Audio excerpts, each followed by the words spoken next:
عرض کرتے ہیں اللہ تجھے یاد ہے نا ایک رات جب میں بڑی دیر سے لوٹا تھا، لکڑیاں کاٹتے، درخت تلاش کرتے، مجھے دیر ہو گئی، میں دیر سے لوٹا تھا،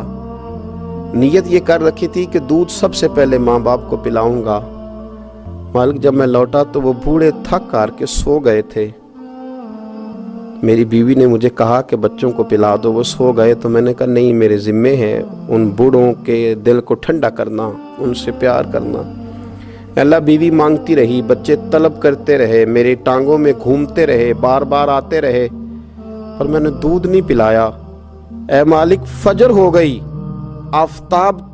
طلوع ہونے کا وقت آ گیا، پر میں نے ماں باپ کے بیدار ہونے کا انتظار کیا۔ اے اللہ،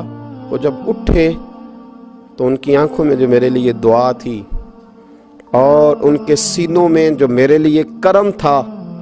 اگر تیری بارگاہ میں وہ نیکی قبول ہے تو مالک پھر رحم فرما، نہ اس مشکل سے آسانی عطا فرما۔ سنو سنو، رسول کریم صلی اللہ علیہ وسلم فرماتے ہیں کہ اس بندے کی دعا مکمل ہوئی تو پتھر تھوڑا سا سرک گیا، اور اتنا سرکا کہ آسمان نظر آنے لگا۔ جس نے ماں باپ کو منایا ہے، ان سے پیار کیا ہے، پھر یہی بات وسیلہ بن جائے گی رب کے ماننے کا، پھر یہ وسیلہ بنے گی، اللہ اس سے مان جائے گا۔ پھر رسول کریم صلی اللہ علیہ وسلم فرمانے لگے، دوسرا بولا اور عرض کرنے لگا کہ اے اللہ، تو جانتا ہے مجھے اپنے چچا کی بیٹی بھانے لگی تھی، میں اس کی طرف رغبت کرنے لگا تھا، اور میں نے جب اس سے جا کے ارادہ کیا کہ میں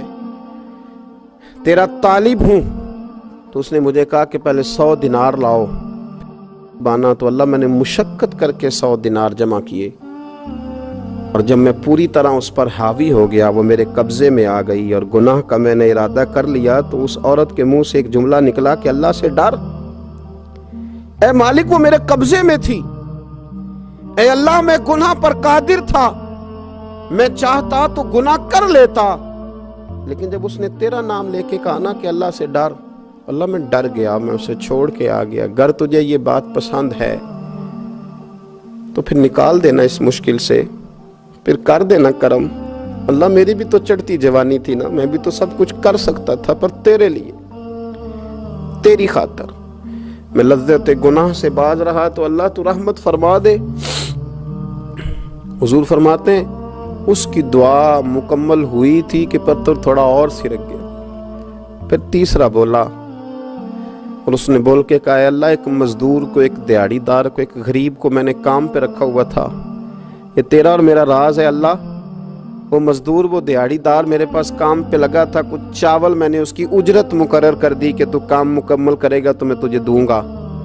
اور جب اجرت لینے کا وقت آیا تو وہ بگڑ کر ناراض ہو کر چلا گیا، میں اسے ڈھونڈتا رہا، وہ مجھے ملا نہیں، میں نے اس کے چاولوں کی قیمت کاروبار میں انویسٹ کر دی، اس کا تھوڑا سا سرمایہ پر میں نے کھایا نہیں، پھر وہ اس سے میں کاروبار کرتا رہا، اور اتنا کاروبار کیا کہ بہت ساری گائیں اور ان کے چرواہے تیار ہو گئے، وہ سالوں کے بعد لوٹا، میں نے اس غریب کا مال کھایا نہیں بلکہ بڑھایا، محفوظ کر کے رکھا، وہ سالوں کے بعد لوٹا اور کہنے لگا میرا مال، تو میں نے کہا وہ ساری گائیں تیری ہیں، وہ چرواہا تیرا ہے، یہ سارا کچھ تیرا ہے، تو کہنے لگا تو مجھ سے مذاق کرتا ہے، میں غریب کہاں اور گاؤں اتنی بڑی گائیں کہاں، تو مذاق کرتا ہے؟ تو میں نے کہا مذاق نہیں، میں نے اپنے رب سے ڈر کے تیرے مال کی حفاظت کی، یہ تیرا ہے۔ اے اللہ، میں کھا بھی تو سکتا تھا نا، پر تجھ سے ڈر کر میں نے وہ سارا محفوظ رکھا۔ اللہ اگر تجھے میری یہ ادا پسند ہے تو پھر آج مان جانا، آج راضی ہو جا۔ اللہ کے رسول فرماتے ہیں اس کی دعا مکمل ہوئی تھی کہ پتھر لڑکا اور ان کے لیے رستہ بن گیا، وہ باہر آ گئے، تو حضور نے ہمیں بتلایا کہ وہ تمہاری نیکیاں جو چھپی ہوئی ہیں، وہ تمہاری نیکیاں جو تم نے خالص اللہ کی رضا کے لیے کی ہیں، ان نیکیوں، ان اعمال کا وسیلہ بھی تمہارے رب کے ماننے کا ذریعہ بن جائے گا، اس کو منایا جائے، اس کے حضور حاضری دی جائے، اس سے بخشش کا سوال کیا جائے، اس کی بارگاہ میں یہ گزارش کی جائے کہ اللہ غریبوں، مجبوروں، کمزوروں اور ان لوگوں کے صدقے جو اللہ رستہ دیکھ رہے ہیں کہ رستہ کب کھلے گا، جو تیری بارگاہ کرم کے سوالی ہیں، ان کے صدقے تو رحم فرما، تو کرم فرما۔ تو میرے عزیز، ایک اور بات جو اللہ کو منانے کے لیے ہمیں ہمارے پیارے رسول صلی اللہ تعالی علیہ وسلم نے بتلائی کہ جب انسان بہت زیادہ عاجزی کرتا ہے نا، بہت زیادہ عاجزی، تو پھر بھی اللہ مان جاتا ہے۔ جب وہ اس کے حضور بہت عجز کا اظہار کرتا ہے، بہت زیادہ عجز کا اظہار کرتا ہے، وہ ڈر جاتا ہے اس سے۔ وَلِمَنْ خَافَ مَقَامَ رَبِّهِ جَنَّتَانِ، فرمایا جو میرے سامنے کھڑے ہونے سے ڈرے گا میں اسے 2 جنتیں عطا کروں گا۔ حضرت بابا فرید الدین مسعود گنج شکر بابا صاحب رحمۃ اللہ علیہ فرماتے ہیں کہ ایک نیک نوجوان تھا، دن کو روزہ رکھتا، رات کو نماز پڑھتا، پر اللہ سے ڈرتا پھر بھی بہت ہی زیادہ تھا، بڑا ہی ڈرتا تھا۔ موت کا وقت آیا تو ماں ہی تھی بس اس کی، تو ماں سے کہنے لگا اماں تو میری ماں ہے، میرے ساتھ 3 وعدے تو کر۔ اس نے کہا پتر تو بتا، آخری ہجکی لے رہا ہے اور اس غریبنی ماں سے تو وعدہ لے رہا ہے، بتا کیا وعدہ ہے؟ تو عرض کرنے لگا اماں جب میں مر جاؤں نا تو میرے گلے میں رسی ڈال کے تو مجھے گھمانا گھر کے صحن میں، اور لوگوں کو کہنا جو رب کی نافرمانی کرے اس کا یہی حال ہوتا ہے۔ یہ اعلان کرنا جو اللہ کے نافرمان ہوں ان کا یہی اشر کیا جانا چاہیے۔ اور اماں پھر دوسرا وعدہ کر، میرا رات کو جنازہ اٹھایا جائے، میں نہیں چاہتا کہ کسی کے منہ سے یہ لفظ نکل جائیں کہ وہ دیکھو اللہ کا نافرمان جا رہا ہے، رات کو میرا جنازہ اٹھانا۔ اور اماں تیسرا میرے ساتھ وعدہ کر کہ لوگ مجھے دفن کر کے آ جائیں گے تو میری قبر پہ چلی جائے گی، عمل میرے پاس کوئی نہیں، پر مجھے لگتا ہے ماں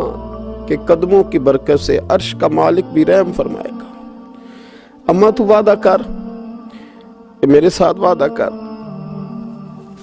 بابا صاحب رحمۃ اللہ علیہ فرمانے لگے کہ ماں، بوڑھی ماں نے وعدہ کر لیا، کہا بیٹے ٹھیک ہے، اگر تیری یہی ضد ہے تو میں تیار ہوں۔ پھر اس نے کلمہ شہادت پڑھا، اس نوجوان کی روح پرواز کر گئی، بوڑھی ماں نے رسی منگائی، تو وَلِمَنْ خَافَ مَقَامَ رَبِّهِ جَنَّتَانِ، جو ڈر جائے، اس نے تو کہا تھا نا کہ رسی ڈال کے گھمانا اور کہنا یہ اللہ کا نافرمان ہے، اس کا یہی اشر ہونا چاہیے تھا۔ لیکن جب ماں گلے میں رسی ڈالنے لگی تو گھر کے ہر کونے سے آواز آنے لگی، خبردار یہ رب کا دوست ہے، اللہ کے دوستوں کے ساتھ اس طرح کا معاملہ نہ کیا جائے، اسے چھوڑ دیا جائے۔ اور کہا تمہیں کچھ بھی اور کرنے کی ضرورت نہیں ہے، یہ تو رب کا دوست ہے اور رب کی بارگاہ میں حاضر ہو گیا۔